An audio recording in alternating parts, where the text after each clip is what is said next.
Northern railway से हूँ, मेरे ज्वाइनिंग नहीं हुआ, बट 2016 में सेंट्रल रेलवे लास्ट ज्वाइनिंग हुआ है। 2016 के बाद से किसी को समायोजित नहीं किया? बिल्कुल समायोजित नहीं किया गया है। 2016 से खाली घूम रहे हैं लोग। जी। अच्छा, अप्रेंटिसेस अभी भी हो रही हैं? अप्रेंटिसेस पहले जो है अप्रेंटिस हुआ करती थी, तो अप्रेंटिस का बैच निकलता था, 60 या 70 अप्रेंटिसेस की वैकेंसी जो है निकाली जाती थी, उन लोगों को ट्रेनिंग कराई जाती थी। अभी स्किल इंडिया अभियान के नाम पे हजारों अप्रेंटिसेस एक एक जोन में निकाली जाती है, और वो लेबर की तरह काम करता है, और काम करने के बाद उसको बेरोजगार कर दिया जाता है। लगभग अप्रेंटिस कितने दिन की होती है? अप्रेंटिस जो है नॉन टेक्निकल होती है, वो 3 साल की होती है, और जो ITI करके करता है उसको 1 साल की करनी तो होती आपने 3 साल करी? है। जी, मैंने 3 साल की। 3 साल की उम्र में आप कितने लगभग क्या उम्र रही होगी उस 22 वक्त? साल की उम्र हमारी थी उस समय। अब उसके बाद तो अब आप कुछ 22 साल, तो वो उम्र 22 से 25 साल हो गए। 25 साल तो वो उम्र हो जाती है कि बाकी सरकारी नौकरियों में भी आवेदन नहीं कर सकते हैं, कम संभावनाएं हो जाती हैं। 22 साल की एक ऐसी उम्र होती है जब युवा अपना भविष्य ढूंढता है, और भविष्य ढूंढने में ज़्यादा जो सक्षम लोग नहीं होते हैं, उन लोगों को एक माध्यम था कि रेलवे में अप्रेंटिसशिप कर लेते हैं। भारी काम होता है, और भारी काम करने के बाद में एक समायोजन की आस रहती थी, और समायोजन लोगों का हुआ भी है। आज देश में कम से कम 86,000 रेल अप्रेंटिस समायोजित होकर रोजगार भी पाया है। परंतु हम सभी साथियों ने ट्रेनिंग की, और ट्रेनिंग करने के बाद में जो हम लोगों के सामने एक समस्या आई कि रेल का काम रेल के अंदर ही होता है, ओपन मार्केट में रेल का काम होता भी नहीं है। जो काम आपने सीखा वो उसकी ज़रूरत बाहर नहीं है, वो सिर्फ आप रेलवे में कर सकते हैं। जी जी, बाहर कर सकते हैं। और जो एज थी भविष्य बनाने की, उसमें हम लोगों ने रेल का हैवी काम सीखा, और पढ़ाई छोड़कर रेल का 3 साल तक सेवा की है, और सेवा करने के बाद भी आज हम लोग रेल से दर दर भटक रहे हैं, कहीं रोजगार नहीं मिल रहा है। जो अप्रेंटिस कर चुके हैं वो भी दर दर भटक रहे हैं, और जो तैयारी कर रहे हैं वो भी लाठी खा रहे हैं। हमने देखा होगा, वीडियो वायरल हो रहे हैं। प्रदर्शन करने आए थे। आपका नाम बताइए। मेरा नाम Chandan Paswan, all India apprentice association के राष्ट्रीय अध्यक्ष। कहाँ से आप आए हैं? हम बिहार से आए हैं। बिहार की क्रांतिकारी धरती से आए। वहाँ बहुत अभी अल्टा पलटी चल रही है। अल्टा पलटी के साथ साथ सरकार के साथ जो बीजेपी की सरकार है, हम लोगों को राजनीति को उद्देश्य उस पर कटाक्ष नहीं करते हैं। हम एक छात्र उज्जवल भविष्य के कारण अंधकार में जाने के कारण से कटाक्ष करना पड़ता है। देखिए, सबसे बड़ी बात क्या है, अगर आप डॉक्टर हैं तो अगर आपको लेने का अधिकार है डॉक्टर में जब आप मान लीजिए आप ट्रेनिंग किए, ANM का किए, डॉक्टर का किए, जब भर्ती प्रक्रिया आएगी तो आप सिलेबस डॉक्टर के लाइन से जब पास कीजिएगा, तब वो पास करेगा, तब उनको जॉब दीजिएगा। सरकार ने 22 एक्ट सेक्शन में एक कानून बना दिया, जो प्रशिक्षण करेगा वो स्वयं का कानून बनाएगा, रोजगार देने का नीति बनाएगा। इन्होंने रोजगार देने के जगह पर ऐसी नीति बना देती है कि जिससे लड़कों को लगे कि हम तो भर्ती प्रक्रिया दिए, आप नहीं आ पाए। आप एक बात समझिए, आपने एक मेडिकल की पढ़ाई किया, मेडिकल का पढ़ाई करने के बाद कहा कि मेडिकल पर आ गया, 20,000 की बहाली आ गई, 20,000 का बहाली आया, आपने मेडिकल से सवाल पूछा ही नहीं। सवाल क्या पूछ दिए? ऐसे सवाल पूछ दिए जिसका कि चैप्टर में हम लोगों ने उनको पढ़ा ही नहीं, तो आउट ऑफ सिलेबस चीज़ें लेने का नीति ही नहीं था। वो हम लोगों को कहा कि RSC में आपको 20% का रिजर्वेशन दे दिए हैं, और रिजर्वेशन में जो है 1/3 2/3 कर करके आपको ले लिया जाएगा। हम लोगों ने बोला कि चलो लेने की बात है, हमें 20,000 सीट दिया, 18,000 लड़का हम लोगों का हो जाएगा, कोई बात नहीं। लेकिन जब ये लोगों का नहीं हुआ, तब इनका षड्यंत्र सामने में आया कि वह सीट हमें एक छलावा के रूप में दिया गया था, ये छलावा ही है। तो हम लोगों ने इनका विरोध प्रदर्शन की चालू किया। एक तो सिलेबस से प्रश्न नहीं पूछा गया, दूसरी बात, जब मेरा सीट 20% में आप 20,000 सीट दिए थे, वह 20,000 सीट पे संपूर्ण अधिकार मेगा सूची जो तैयार होना चाहिए सिर्फ रेल अप्रेंटिसों से होना चाहिए, न कि अनदर छात्र को दे देना चाहिए था। रिजर्वेशन तो आपको ही मिला ना? 20% रिजर्वेशन मिला था, उसमें भी चला हुआ। आपने रिजर्वेशन फिर देने का कब काम किए? 2014 में किए, 2019 में किए, 19 की भर्ती प्रक्रिया में किए। 19 को कोई नहीं 19 से पहले जो छात्र था, जैसे साउथ के लोग थे, इनका एज खत्म हो गया, इन्होंने अप्रेंटिस कर रखा, तो इनको पता नहीं था कि ऐसा मौका मिलने वाला है। आप भर्ती प्रक्रिया में छूट तो दे दिए, लेकिन जो लोग फॉर्म नहीं भर पाया उनका एज भी खत्म हो गया। क्या उनका दोषी क्या सिर्फ छात्र है, या केंद्र सरकार का नीति भी है? अगर केंद्र सरकार का यह नीति गलत बना तो इनको तुरंत पुनः विचार कर करके उन छात्रों को भी मौका मिलना चाहिए जिनका एज खत्म हो गया। RRC में आखिरी बार वैकेंसी आप बता रहे 2019 में आई थी, 5 साल पहले। 5 साल पहले आई थी। अब जिस छात्र का तो उम्र सीमा है, जिनका सोचिए कि 5 जो 19 में फॉर्म नहीं भर पाया होगा, उसका अगर 35 साल हो रहा होगा तो आज का डेट में तो खत्म, यानी वो उसको मौका ही नहीं मिलेगा। मौका ही नहीं मिला, इन लोगों को मौका नहीं मिला। इन लोगों साउथ वाले लोगों को देख सकते हैं, इन लोगों को मौका ही नहीं। इनका भी सबसे ज़्यादा अगर किन्हीं छात्रों के साथ में उत्पीड़न किया गया था तो UR छात्रों के साथ में किया गया। एक तो ट्रेनिंग के समय में उनका वक्त चला जाता है। उनके पास में जो रेलवे भर्ती प्रक्रिया में जो भर्ती प्रक्रिया का जो टाइम होता है मात्र से 32 साल का उम्र रहता है, उनमें भी उनका उम्र खत्म हो जाता है। ट्रेनिंग पीरियड के बाद आप भर्ती प्रक्रिया 5 साल बाद देते हैं, उम्र खत्म हो जाता है। ये तो षड्यंत्र समय सीमा भी एक चीज है, तो आपको लग रहा है कि सरकार की मंशा आप लोगों को परमानेंट करने की नहीं है? नहीं है। और सिर्फ पासवान जी आजकल क्या काम करते हैं आप? हम लोग अपना जो घरेलू का काम होता है, जो अपना घर से चलाने का जो एक सोचे अब काम, आप हमको कपड़ा दुकान देगा नहीं। अगर कोई फैक्ट्री में भी जा रहे हैं, वो पूछता है कि आप कहाँ तक पढ़े हैं, तो हम बोलते हैं टेक्निकल है। अरे यार, टेक्निकल का काम में तो कंपनी में ढूंढो। अब बिहार लेबरी में जरूरत बिहार में कोई ऐसा कंपनी है नहीं जिसमें कि हम लोग काम कर सकते हैं। समस्या एक नहीं अनेकों है। मतलब टेक्निकल मतलब आपका जो स्किल है वो इंजीनियर वाला है और काम मिलेगा नहीं आप? इंजीनियर के साथ साथ कि रेलवे का काम में आप बताइए, प्राइवेट जो है इंजन कारोबार कहाँ कर रही है? कहाँ इंजन हमने बनाएंगे? इंजन का नट कसने का काम किया, इंजन को खोलने का काम किया, मालगाड़ी आईसीएफ में जाकर के ट्रेन बोगी को बनाने का काम किया। उस कंपनी में जो काम रखा जा रहा है, ट्रेनिंग के हिसाब से उनको पेमेंट नहीं किया जाता है। आपका नाम क्या है? हाँ, मेरा नाम प्रवीण है। प्रवीण, आप कहाँ से आए हैं? सदर्न जोन से, चेन्नई से आए हैं। चेन्नई से। You are from Tamil Nadu? Tamil Nadu. यहाँ so you people are here to protest, यहाँ प्रोटेस्ट करने आए हैं आप लोग। डू यू थिंक दैट आपके जो ग्रीवियंसेस हैं सरकार वो सुनेगी या अब तक उन्होंने सुना है? अभी तक तो सुना नहीं है। और मैं बताता हूँ आपको, सदर्न जोन में जो प्रॉब्लम जो हो रहा है, जैसे कि 1998 बैच से लेकर अभी तक सदर्न जोन में किसी अप्रेंटिस को बच्चे लोग को लिया नहीं है। जीएम पावर एक लागू किया जाएगा कि 2016 में जीएम के पास एक पावर था कि वो खुद डायरेक्टली रिक्रूट कर सकते हैं। जो भी अप्रेंटिस जो फिनिश कर आ रहे हैं, कोर्स कंप्लीट कर रहे हैं, उनको वो डायरेक्टली ले सकते हैं। ऐसा ऑर्डर दिया गया था 2016 तक। लेकिन सदर्न जोन में क्या किया है, 98 से लेकर 2016 तक किसी को भी रिक्रूट नहीं किया उन्होंने। अच्छा, तो ये हमने जैसे कि मिनिस्टर से भी पूछे, जीएम से जाकर पूछे, लेकिन उनकी तरफ से कोई प्रॉपर रिप्लाई नहीं मिला हमें। अच्छा, कोई रिप्लाई नहीं, प्रॉपर सपोर्ट नहीं मिला हमें। और जो अभी एक जो एग्ज़ाम अभी एक नया स्कीम निकला था, जैसे अभी पॉलिसी रेलवे पॉलिसी निकला है 2016 के बाद, ये है 20% कोटा का। 20% कोटा भी दिया गया है, लेकिन वो 20% कोटा भी टोटल कम्प्लीटली फुल नहीं किया है। ये total course complete act apprentice को देना चाहिए।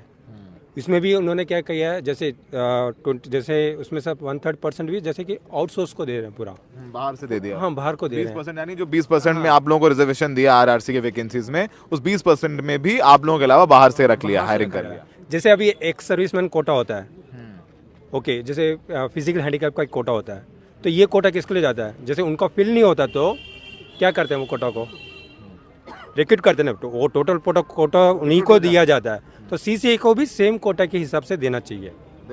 यस, ठीक है। अप्रेंटिस को ही मिलना चाहिए। अप्रेंटिस को मिलना चाहिए। सरदार जी, आप कहाँ से आए हो? सर, हम पंजाब से आए हैं।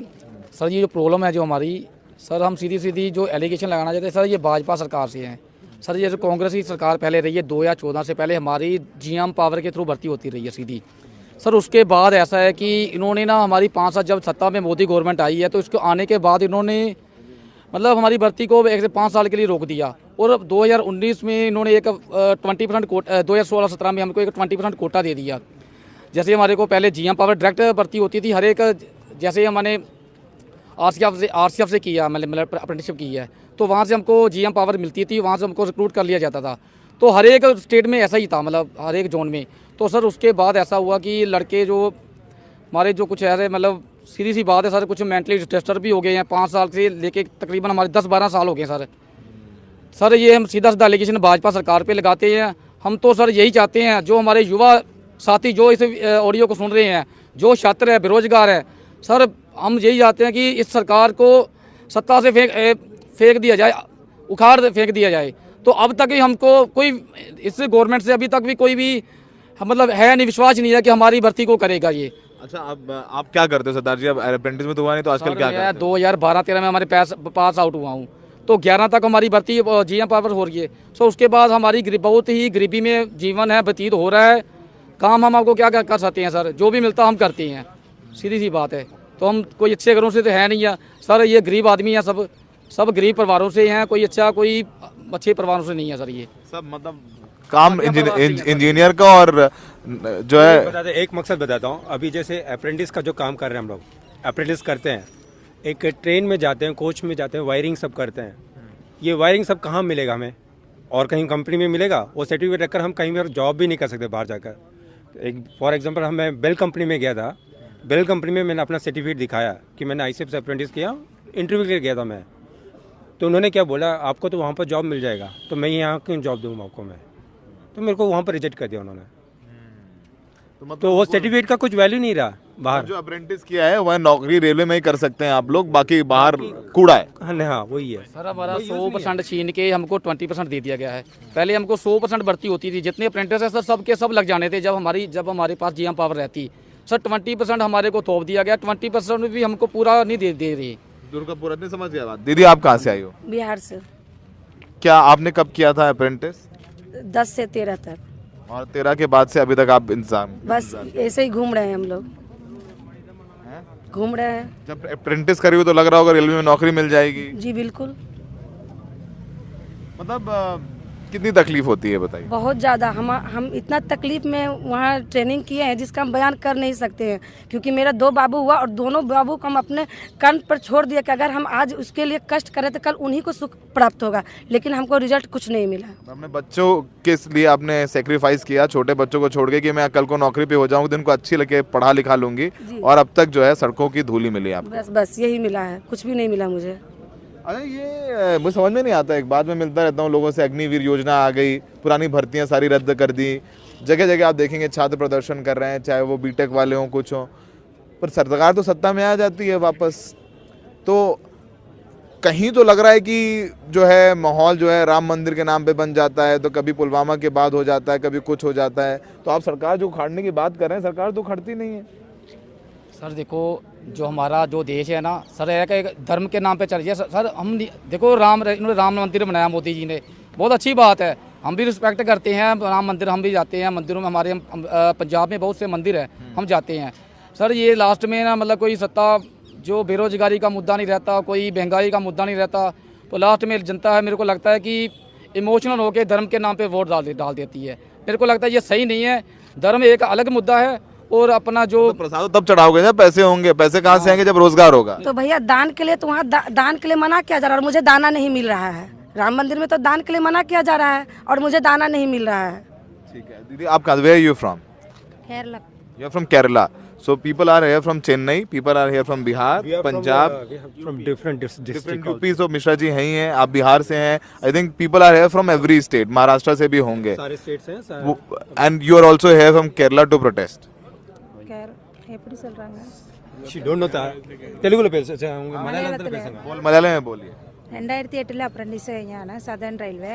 ഇതുവരെയ്ക്ക് സീനിയറിറ്റി ലിസ്റ്റിൽ പേരിട്ടിട്ടും വർക്കിന് എടുത്തിട്ടില്ല. 20% കോട്ട പറഞ്ഞ് തന്നു, 20% കോട്ടയും ഫില്ല് ചെയ്തിട്ടില്ല. ഓൺലി GM पावर से कर सकते हैं। वो बोल रही है 20% कोटा दिया, उसमें भी हमारी हायरिंग नहीं करी, जो मुझे समझ में आया। और हम चाहते हैं कि GM पावर के थ्रू हमारी हायरिंग हो और हमें फुलफिल किया जाए। और एक हमारा एक साउथ जोन का एक मकसद है कि अभी देखो तो GM पावर भी चलेगा हमें, लेकिन हमें सारे क्या वन टाइम सेटलमेंट में सारे अप्रेंटिस को टिल डेट को रिक्रूट करना पड़ेगा। ये हमारा एक फर्स्ट क्वेश्चन है, राइज हो रहा है फर्स्ट टाइम। मैं एक बार मिश्रा जी आओ, आप यहाँ ये आशीष जी लखनऊ से, सरदार जी कहाँ गए? सरदार जी हैं पंजाब से, आप बिहार से हैं, आप केरला से हैं, आप चेन्नई से, आप कहाँ से भैया? यूपी से हैं, आप आंध्रा से हैं। आंध्रा में क्या आप लोग का भी वही प्रॉब्लम है? सब लोग आंध्रा से, मतलब देश में यही है सर, पूरे देश में बेरोजगारी का मुद्दा हाईलाइट सर। सर हमारे साथ जो है अपना एक्ट अप्रेंटिस के साथ बहुत बड़ा अन्याय किया गया है सर। एक्ट अप्रेंटिस की भर्ती जो फ्रॉम आंध्रा, ठीक है।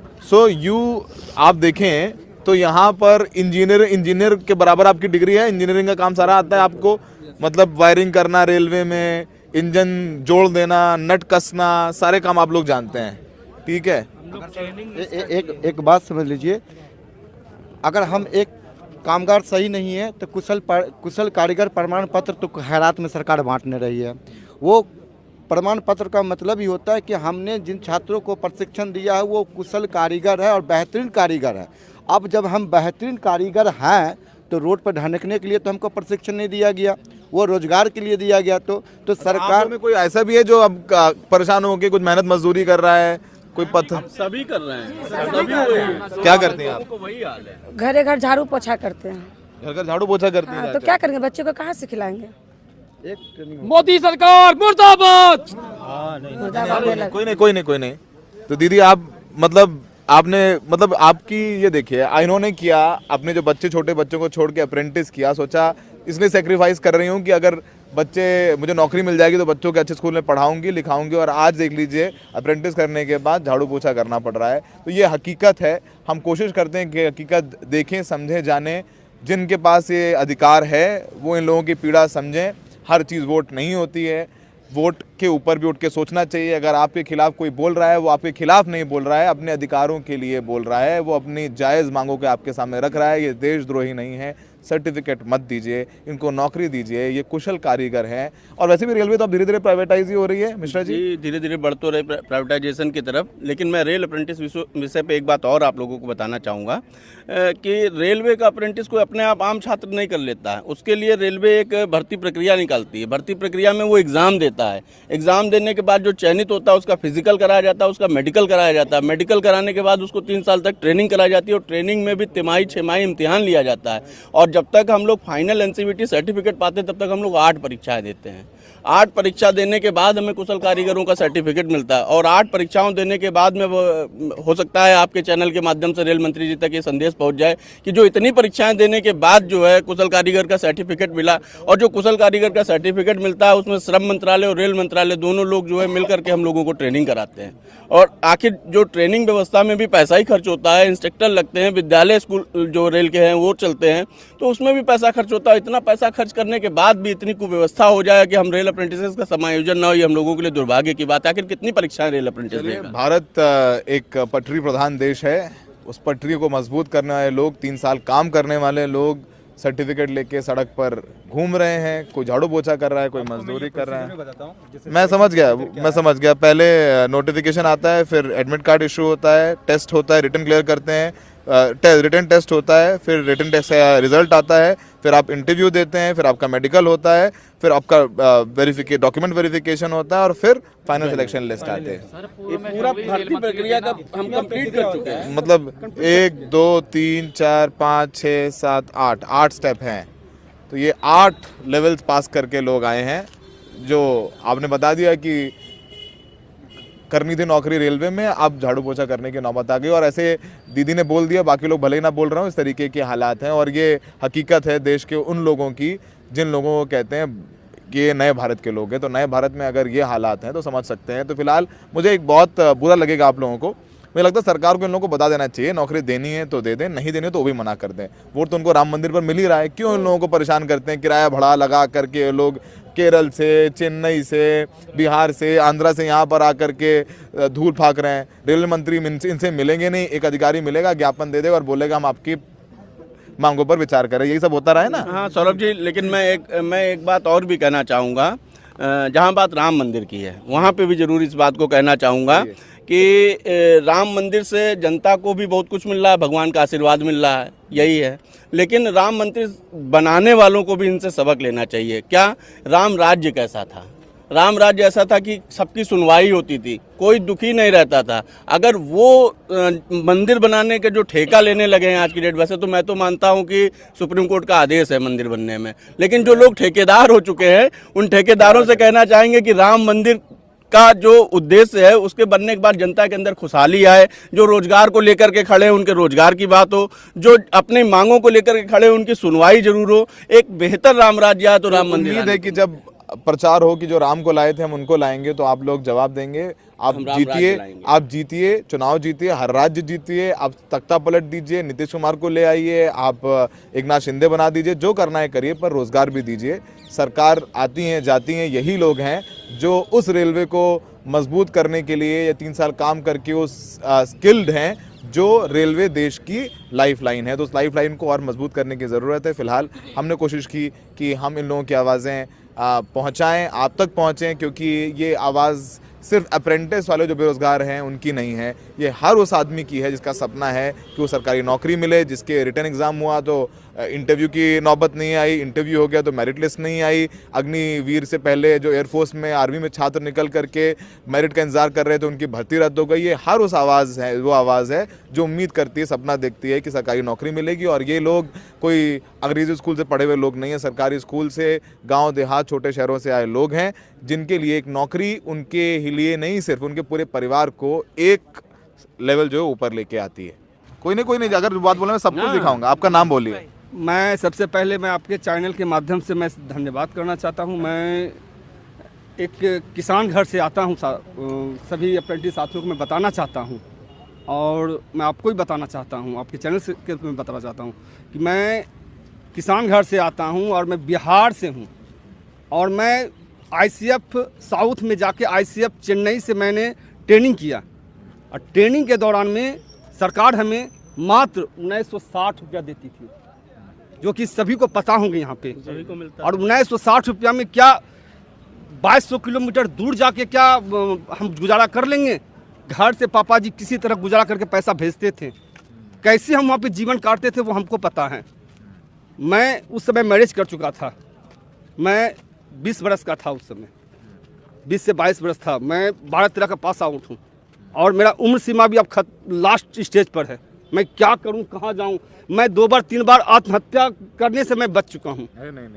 मैं क्या बताऊं सर, मैं अपना मतलब घर की स्थिति इतनी दयनीय है कि मैं तो काम करने घर से निकलता हूं, परंतु कभी कभी मेरे परिवार को भी बाहर निकलना पड़ता है, मेरी वाइफ को भी बाहर जाना पड़ता है। छोटा मोटा काम जैसे दर्जी का काम करती मेरी वाइफ, उससे हमारा घर का गुजारा होता है। इससे ज़्यादा हम क्या बताऊं। मैं बिल्कुल मैं अति हो चुका हूं इसके। मैं इस सरकार से बहुत तंग आ चुका हूं। मैं सरकार से गुजारिश करता हूं कि हमारी आवाज़ को सुना जाए, हमारी रेल अप्रेंटिस की आवाज़ को सुना जाए। रेल प्रशासन हमारे साथ छलावा ना करे, हमें नौकरी की सख्त ज़रूरत है। बस हम ट्रेनिंग किया है, कोई मुफ्त में हमको नौकरी नहीं मिल रही है। हमने 2 साल 1 साल 3 साल सभी बच्चे यहाँ पर ट्रेनिंग किया है। हमने अभी एक ग्राफ दिखाया जा रहा था, हमने 8 प्रोसेस पास किया है। उस प्रोसेस में भी खर्च आया है हमको। जैसे हमने प्रोसेस पास किया था तो उस दौरान में हमने हर जगह कुछ न कुछ भरा होगा, जाके एग्जाम दिया होगा, ट्रेन की टिकट कराई होगी, गए होगे, पैसा इकट्ठा करते थे, इकट्ठा करके मतलब परीक्षा देने जाना था, मेडिकल के लिए जाना था। मेडिकल जब दे रहे थे तो घर में काफ़ी उत्साह हो चुके थे। कर्ज ले लिए थे किसी से, हम अपने वाइफ का कुछ जेवर रख दिए थे कि हम अपने मतलब नौकरी अब मिल जाएगा, मतलब आखिरी दौर पे हम लोग पहुंच चुके थे और ये स्थिति अभी है आपके सामने। नाम है आपका? अजय चंद्र नाम है। कहाँ से हैं बिहार में? बिहार से हैं, मैं एक छोटा से गांव से आता हूँ, मुंगेर डिस्ट्रिक्ट से मैं आता हूँ। ठीक है, ठीक मिलेगा जॉब सरकार देगी। अरे दीदी आप रो क्यों रही हैं? मतलब इन आंसुओं की कोई कीमत है तो लगा लीजिए। ये कह रहे हैं मैं आत्महत्या करने से बचाऊं, आत्महत्या मत करिए भाई। 2 बार मैं घर से मैं मतलब मैं अपने बच्चों का मैं पढ़ाई पूरा कर पा रहा हूँ ना, मैं खाना नहीं दे पा रहा हूँ। मैं क्या बोलूँ सर आपको, मैं बहुत तकलीफ से मैं। सर रामायण में एक चौपाई आती है, राम राज्य में सब सुख पावे, प्रेम मगन हो हरिगुण गावे। सर राम राज्य अगर मोदी जी ने बना दिया है तो सब सुख तो सर लेको, हमारे साथ दुख कितना दुख है, बेरोजगारी का दुख है, आप सब देख तो रहे हो। तो सब रिक्वेस्ट है कि सर हमारी भर्ती मतलब कि कर दी जाए सर, यही बात है, डिमांड है सरकार से। आपका नाम क्या है? मैं उत्तम कुमार हूँ, मैं 2017 का छात्र हूँ। मैं south western railway Mysore division से मैंने अप्रेंटिसशिप करी है। सरकार ने हम लोगों को 2017 में 20% का एक पॉलिसी बना के दिया था, तो उस पॉलिसी के तहत 2018 में भर्ती निकाली गई थी, जिसमें मैंने भी आवेदन किया था। जब मैं पास आउट हुआ और क्वालिफाई कर गया क्राइटेरिया, तो मुझे पता चला कि इस भर्ती प्रक्रिया में मैं आ ही नहीं रहा हूँ, क्योंकि उस भर्ती प्रक्रिया में 20% में दिव्यांग छात्रों को नहीं रखा गया था। अब बताइए कि मैं अपने घर से उतने दूर जाके एक पाँव पे पाँव घसीट के 1 साल तक ट्रेनिंग कंप्लीट किया, मैंने भी सर्टिफिकेट प्राप्त किया और मुझे उसका अधिकार नहीं मिला। बताइए मैं क्या करूं? आप क्या करते हैं आप? मैं कुछ नहीं करता सर, मैं बेरोजगार हूं, मेरी आर्थिक हालत बहुत ख़राब है। बस इस चुप्पी के साथ आप लोगों को छोड़ देता हूं। सरकार ने हम लोगों का नाम तो ज़रूर बदल दिया कि भाई आप विकलांग से दिव्यांग हो गए हैं, लेकिन दिव्यांग के तरह हम लोगों को देखा नहीं गया। सर 200 से अधिक लड़के हमारे सुसाइड कर चुके हैं, सबसे बड़ी बात है सर। ऑल ओवर इंडिया में हमारे पास डाटा है सर, एक्चुअल डाटा है। अगर आप बोलते तो हम डाटा ही प्रोवाइड करते। 200 से अधिक लड़के सर हमारे सुसाइड कर चुके हैं रेलवे के अप्रेंटिस करने के कारण। ये अभी 2019 वाली वैकेंसी में इन्होंने क्वालिफाई कर गया है, ये भी डिसेबल पर्सन है और इनको भी इस वैकेंसी के अंदर नहीं लिया गया, जबकि 20% का रिजर्वेशन कोटा दिया गया था।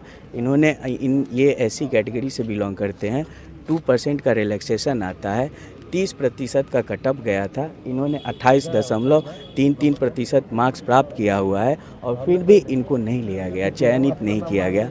आप बताइए, इनकी आयु देखिए, इनकी स्थिति देखिए, ये क्या कर सकते हैं? अगर इनको इन जैसे लोगों के लिए नहीं सोचा जाएगा तो फिर सरकार क्या कर रही है?